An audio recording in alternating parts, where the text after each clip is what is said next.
This one is the definition of a spooky story. I am back with another spooky story. We're gonna call the person who submitted this story Elsa. So when Elsa was in the 4th grade, she had this friend. They were besties. She was loving and this bubbly girl. And according to Elsa, her bestie had no problems in life. Everything was okay with her in their friendship until this one morning. So this one morning, they were in class and they were talking and the girl just collapsed out of nowhere. Again, this has never happened before. So teachers came rushing, trying to help her, trying to wake her up. However, she wasn't waking up.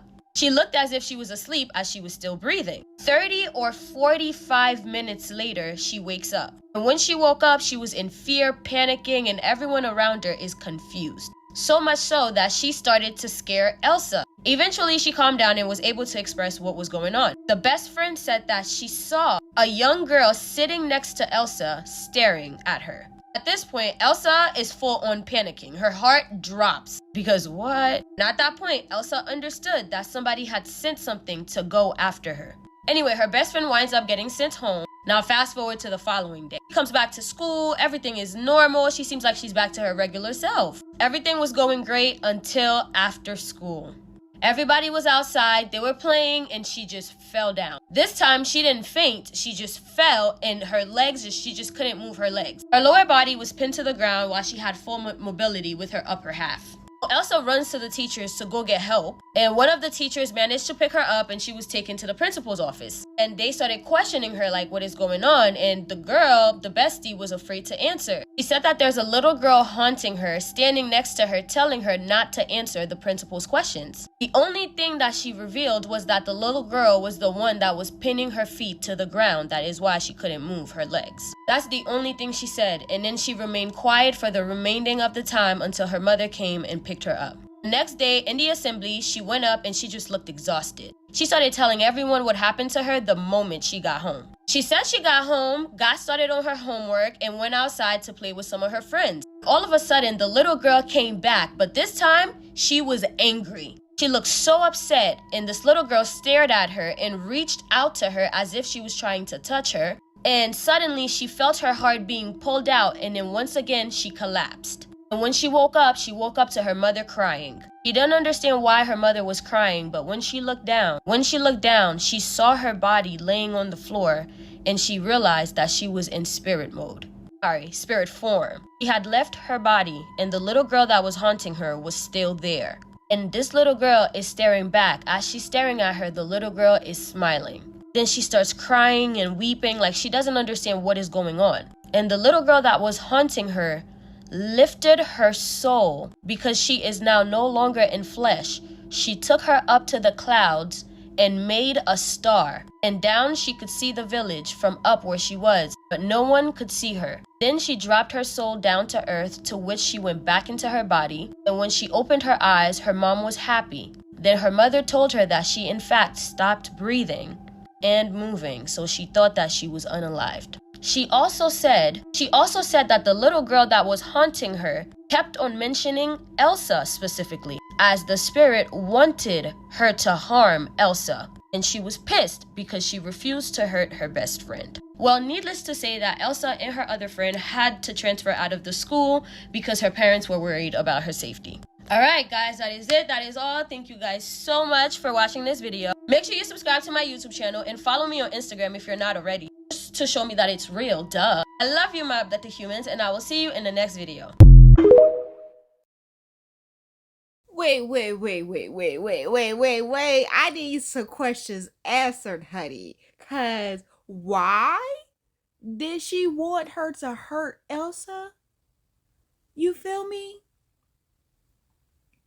Like, for real though. For real. For really. That is so crazy.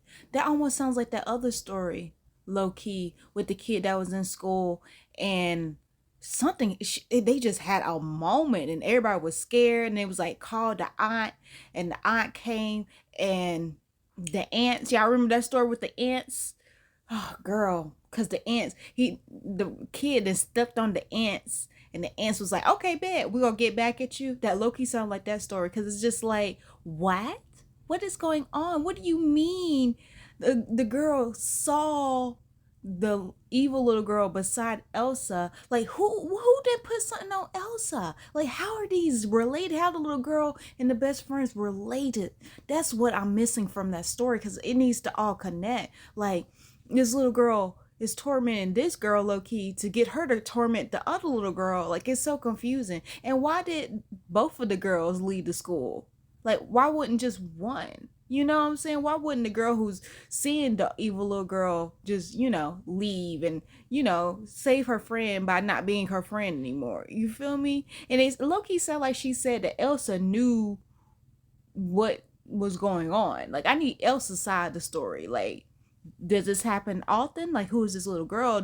Was this little girl you friends back in the day and you was like a bully low-key to her or something? Or maybe she was jealous of you, and now that she's in the afterlife, she's tormenting you. No. It don't make sense, because she's tormenting low-key this girl and not tormenting Elsa. Why can't she get to Elsa? If that was the case, you know what I'm saying? She would just do it herself instead of getting somebody to do her dirty work. It's just so many questions. I'm just so confused, because it's just like, what is happening? I don't know. And what threw me out when she said that the little girl left her body, was in spirit mode, I thought that the evil girl was going to possess her body, like to do the dirty work or do anything. Like, it was just, I just, I don't understand. I thought either she was going to take her out this world or she was going to take over her body. I mean, I guess I've seen The Conjuring too many times and everything. But yeah, that's what I thought. I don't know. I know. There's stuff missing. What do you think? Comment below. For the sake of the story, we're going to call her Layla. So a couple years ago, Layla and about 5 or 6 of her friends were hanging out. They were all sitting at a bar just having drinks when out of nowhere the topic of scary stories came up. Each one of them started to share their scary experiences, just trying to freak the other out. Being that Layla was one of the ones that was the most invested in the stories and the more religious ones, she caught the attention of one of her friends. Now, this particular friend happened to be male and of Arab and Islam background, but what Layla didn't know was that this friend practiced the very dark occult or dark magic. He told her to close her eyes to count to 5 along with everyone else. Being that Leslie was intrigued, as she was closing her eyes, she kind of slowly peeked them open just to see what he was doing. When she did so, she saw that he was literally morphing into like a blonde man. She sat there shocked with her eyes closed, thinking that her eyes were just probably playing tricks on her. She tried to explain it away. About 10 seconds later, he told Layla and the rest of them to open their eyes. When they did so, they literally saw Layla's brother sitting there before them. Everyone started screaming and crying. They were terrified. And for whatever reason, Layla was in this trance where she started cursing at everyone in a different language. One of her friends ended up standing up and like praying over her. This is what ended up getting her to snap out of her trance. The friend, the one that morphed, was nowhere to be found. That was actually the last time she ever hung out with any of them. Till this day, she says that the guy that morphed will still spy on her in her dreams, and she'll still have dreams about her, and she knows that he keeps close tabs on her. Bruh, what? That just makes me think about so much stuff. Like, now I don't want to close my eyes and count around people. I don't think I've ever been in that situation. Oh wait, I didn't go see. Oh my gosh, I've done that before. I was just like, have I done that before? Oh my god, that just wrecks my brain low key. That's just, you gotta watch your friends. You gotta watch who you be friends with, honey. Because that makes me not want to close my eyes. That makes me not trust my dreams low key, or want to be more aware in my dreams. Like, oh, let me think about who's in my dreams and if I know them and what's their purpose to be in my dreams. Like, that's what it makes me think about now. Like, whoa, like, I don't think I've ever really thought about it, but you hear stories of people entering in your dreams. Like, if you ever heard, if you listen to the Calls from Beyond, you've heard of that person who called in, was like, yeah, this guy was in her dreams and she started dating him I mean, I think there was 2 stories about that. I mean, there's a lot of stories like that, but that's the one I can think of right now. And he was just entering in her dreams and everything. It was just weird. But that is crazy. Cause girl, what? You gotta watch people and stay prayed up. She's talking about she ain't friends with nobody. No, you need to be friends still with that person who prayed over you and got you out of that trance. You should be grateful. That's the friend you keep close. Friends that can pray. Prayer warriors you keep close. There's a few people that you need in your life. Doctor, lawyer, therapist, and a prayer. A prayer, anointed, sanctified, Holy Ghost filled. Those are the people you need to keep in your life, especially right now, honey. Nope. You don't even know who you hang out with, but those people who pray, who walk with God, people of God, children of God, you need to keep in your life. Because what was that, honey? What was that? So, what? They saw her brother and then the dude just disappears? I want to know, was the brother still on earth or not? Like, how did old boy know about her brother? That's let you know he entered into her psyche and started pulling out stuff to use against her or to affect her, to impact. Girl, bye. I don't like that. I don't like that at all. Stay prayed up and be very aware of your dreams. Figure, watch, see who's around. I know in my dreams, I don't know if y'all astral project or become lucid dream. What helps me lucid dream, because if you ever seen the movie Insidious, that's one of my favorite movies. Or Insidious? Not Insidious, child. What is it? Inception. With Leonardo DiCaprio. One of my favorite movies. I think somebody, was it a red ball? Was that the movie? Girl, I ain't seen it so long. It's my favorite movie, bro. I used to watch it like every other month. Like, it was my favorite movie. But how I lucid dream is water. I see water. One time I lucid dream, I was on a boat and I noticed the water. I was just like, oh, we're about to lucid dream. But I never do it long enough. It's like I see water, realize that I'm aware and I'm in a dream. And then like a few minutes later, I wake up and it's like, dang, I just got in here. I just started making things happen for me, So yeah, try to be aware and know and write your dreams down. Like, I gotta get better at that, because now I used to be where I can remember my dreams precisely and I'll remember it for years. Now it's just like, okay, I remember it for today. I need to start writing them down. But yeah. Wow, friend. Wow. Before I tell the scary story, I want you to say a little prayer of protection. Whoever you pray to, say one. And I'm going to try not to use my hands as much. So this story is about Danielle, and we've talked about Danielle before, and I think that Danielle has a sixth sense 100%. In this story, Danielle was actually at her grandma's house, and her grandma actually lived on that 78 acres of land that we talked about in my other story. One night, Danielle was getting ready for bed around 8 o'clock. She said she was a sleepy kid and she liked to go to bed early. So after Danielle is done putting her pajamas on, she actually goes into the living room, and there's actually a bird cage in the living room. She said she was looking at the bird cage when all of a sudden she looks over, and in the corner of her eye, she sees a dark shadow standing in the corner of the room. Her grandma had an African parrot who loved to talk, and she said that it sounded like it was talking. She said usually he talks to himself because he's a bird, but this time it sounded like he was actually talking to someone else. Almost having a conversation with a person who wasn't really there. It really freaked her out. She goes to her grandma and she tells her grandma what she saw, and her grandma's like, listen, it's probably nothing. He's a bird. So as Danielle likes to do, it seems, she brushed it off. She then goes to bed, and in the middle of the night, she wakes up at about 1 o'clock in the morning,